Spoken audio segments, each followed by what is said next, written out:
With a new all-virtual learning plan comes some challenges for families and students, like what if they don't have access to the tools they need to learn? Our Sydney Stallworth tells us more about the resources available in the Madison County School District.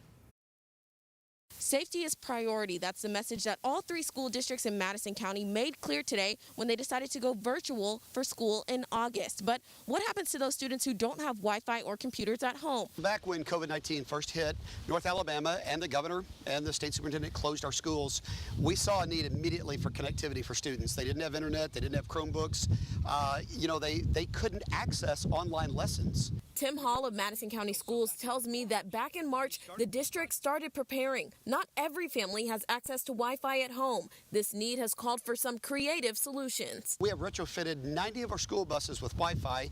Those buses have been taken out all across Madison County. We have many rural areas in the county.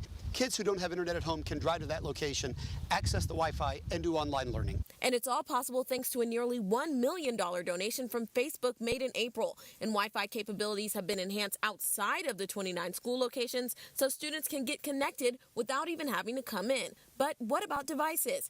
Tim Hall tells me they bought Chromebooks for students without computers at home, and some students still have their Chromebooks in possession from virtual learning in the spring. We're now over more than 20,000 available. We have the capability of being that one-to-one school district. Students who can't be driven to internet locations can also be given MiFi's, personal Wi-Fi devices to use to log on to their lessons. Parents, if your student is in need, you have to contact your child's school to ask about signing up to receive these devices. On the other end of things, parents may need some help too with the change. With students needing to learn from home, childcare could be a big concern. The Madison County Chamber of Commerce says their child care task force is looking into solutions for parents.